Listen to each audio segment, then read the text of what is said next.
set up the Lightboard, first make sure everything is connected properly. The on button generally just stays on. Then this is the power cord. The other side needs to run to a power strip preferably, and then obviously connect to the wall. Here is your mouse connection, your monitor connection, and your 5-prong DMX microphone cable. Remember to push this button when inserting and removing.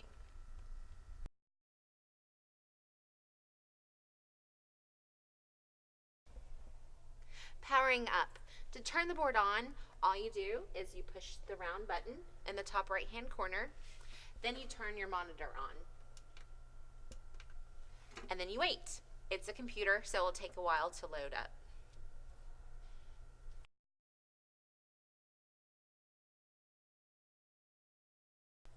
These sliders over here operate in 2 capacities. First, they operate as channel control. Let's talk about channels. What is a channel? If you think about changing channels at home on your TV station, you're controlling a signal from a remote source in your home. Channel 24 will always be channel 24. Channel 3 will always be 3, no matter how often you change the channel. The same is true for the lights, only those lights are plugged into a box, and that box has a number on it. We have programmed that number to be operated by a certain slider or channel here on the board.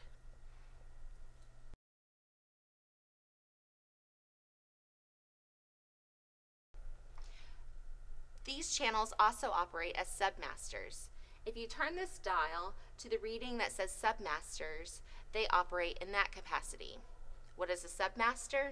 It is basically a programmed picture up on stage. So here we have full stage. This will always operate all the lights on stage because it's been programmed to bring up that picture.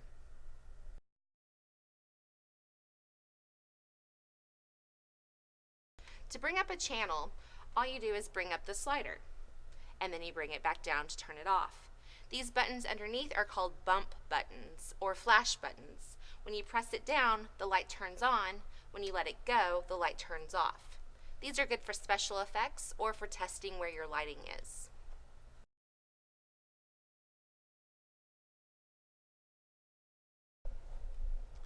In theater, a cue is a signal for something to happen, whether that is a line or a sound effect, the curtain opening, or in this case, lights. Luckily, with this Lightboard, we can record our cues, our different looks up on stage, and they will remember. Then all we have to do is press go, and the computer changes from one cue to the next. Recording a cue is kind of a complicated process. You first want to start with a cue sheet that is completed. This will allow you to do all the brain work on paper and get organized so that when you come to the board, it will be easier and more efficient. First, you want to look at the description of the look and the channel numbers and color. For this cue, for instance, we want channels 1 through 3 at full, and we want it to be yellow. So, channels, you say channel out loud because there is no channel button, and if you don't say it out loud, then you'll hunt for the channel button forever. Channel 1 through 3 at full, enter.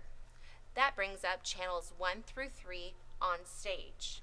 Now, you hit the tab called Color Picker, and you can choose any color you want, similar to choosing a color of a font. You'll notice there's an outline of an instrument on the inside of the color wheel. That means this instrument is limited in its color capacity. Just choose a color that you like that works. Now, hit record. Go back to your cue sheet, make sure you're recording the right number. Record cue 700, enter. Then look at the screen and it says please confirm by hitting enter. Now you have recorded cue 700.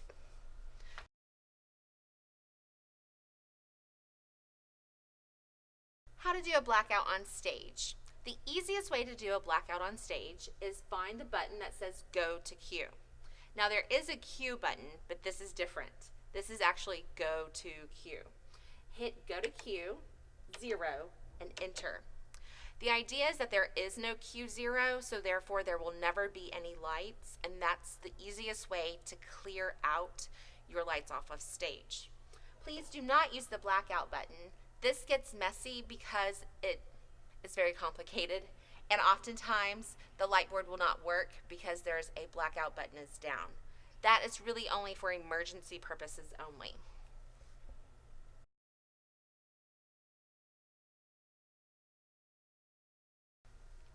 If for some reason the lights are on and you can't figure out why they won't turn off, there may have been a submaster that was left on.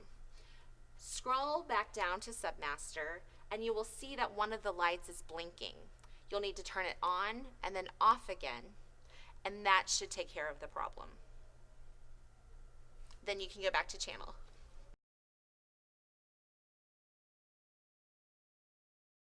The cool thing about this board is that it remembers everything you tell it, but that can sometimes be frustrating. For instance, if you change a color of a light, when you pull it back up again, it will still be that color. So the easiest way to get rid of that, or to make the board forget the last command, is by hitting sneak enter.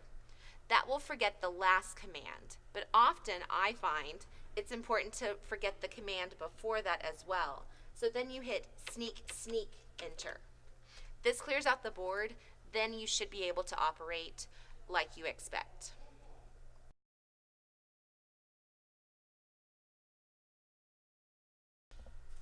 These buttons up here are the browser buttons. They allow you to switch between different modes. We want to stay in live mode because that means what reflects on the screen also reflects on the stage. Blind mode is almost the opposite. Whatever you do on the screen will not show up on the stage. That can be very confusing. Patch is the setup, along with the setup browser, and those you do not want to go into because, again, it's a very complicated system and we don't want to change the settings.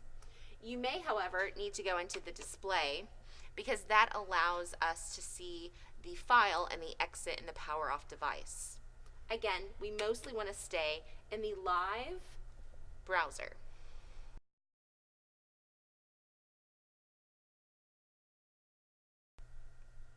In this portion, you will find the keypad. There are many keys in this area that we will not use.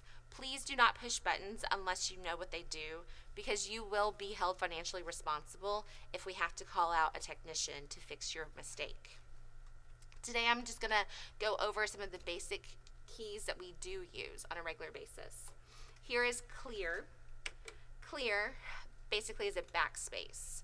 Notice it's different between clear and delete. Delete is used to delete cues or delete things off of the board. Be careful with that one. Here's cue, record, time, plus, through, and minus. We have our numbers. Then we have sneak, enter, full, and at. Over here we have that delete button, the go to cue button. Here we have our stop and our back button and our go. And really, those are the only buttons on this keypad that you should be using.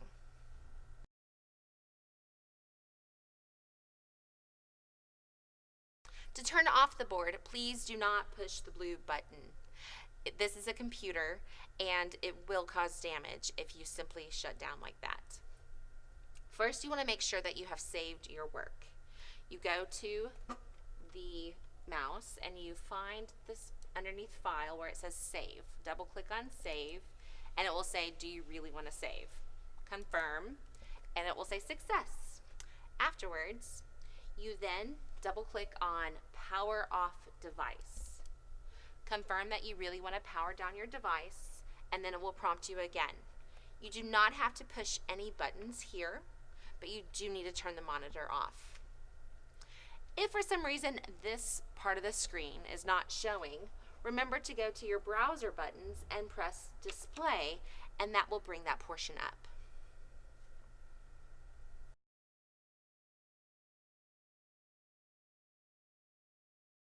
Basic board safety. Never have food or drink near the board. It is too expensive to take a chance. Keep all food and drink away, not even on the same table. Also remember never to push a button unless you know exactly what it does. If you need to, reference the cheat sheet. That will refresh your memory and ensure that you're making thoughtful choices when you're pressing the board buttons. Please also be aware of replacing the cover after using the Lightboard. We want to keep dust and particles and food particles from the cafe from entering the board and making the keys sticky and inoperable. Also remember, as you're using the Lightboard, that this is an expensive piece of equipment. I'm going to tell you a story about when I was in college at UT, and I was operating the Lightboard on an opera, and there I was operating the Lightboard and also doing my biology homework. And I didn't understand when the lights started to flash on the stage, and the stage manager was freaking out about what was going on with the lights.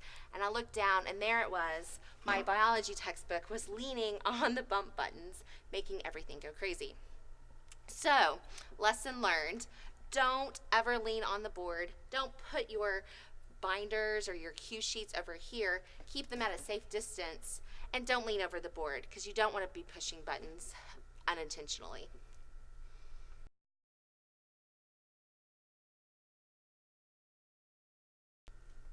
This Lightboard controls many different types of lights. There's the analog or sort of old-fashioned light, which is the classic light. You plug in and you put a gel in front of it. That gel is a colored film that changes the color of the light.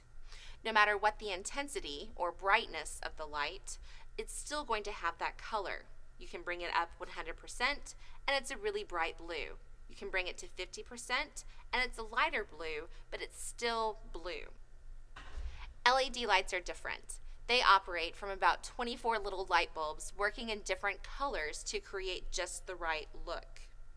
So while the analog, you can fade down and get a beautiful blue that just fades out gorgeously, the LED, when you fade it out, it will actually get brighter and whiter as you go. So for that reason, you probably want to adjust the fade time on an LED light to a shorter time than with the analog.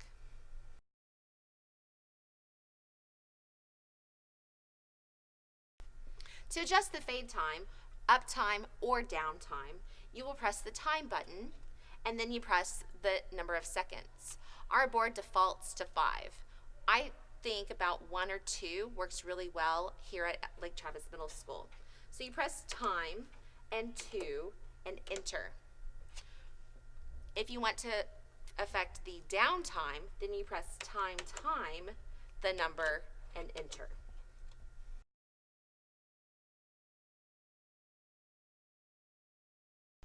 To bring up multiple channels, there's an easy shortcut. First, you can use the plus button. So to bring up channels 1 and 2 at full, you would simply hit channel 1 plus 2 at full, enter. If, however, you want to do more, you could do the through button. 1 through 8 at full brings up 1 through 8.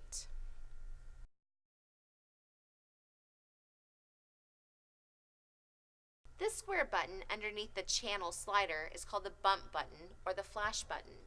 These are really good for creating party scenes, for creating flashes of lightning, or for testing where your instrument is. You simply push the button and then you let it go. However, remember, again, this Lightboard is very expensive, as are the lights. So please refrain from playing them excessively. You only want to use them during a show or when it is appropriate.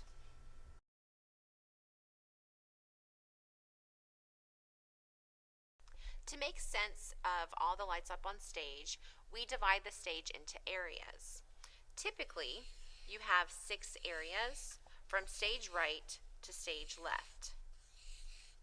They are numbered from stage right to stage left accordingly. 1, 2, 3, 4, 5, and 6.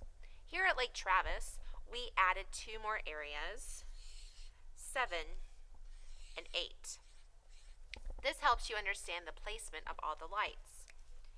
Each area is going to have a front light and 2 down lights. The front lights are typically used for faces. So unless you want someone to look like a monster or you want them to look like Cookie Monster, you want the front light to be white. The down lights, that's where you can get creative with your color. In order to easily pull these lights up, there is a system on how they're programmed in the board.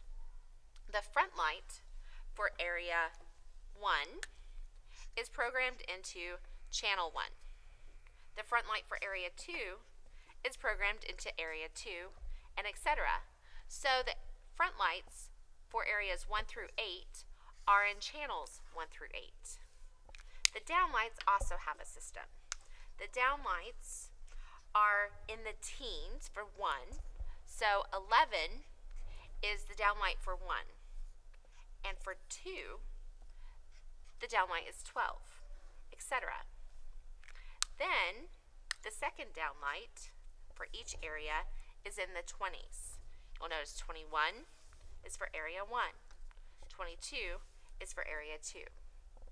So conceivably, if you want to bring up all lights for area 6, you would bring up 6, 16, and 26. 6, 16, and 26 would bring up all 3 lights for area 6.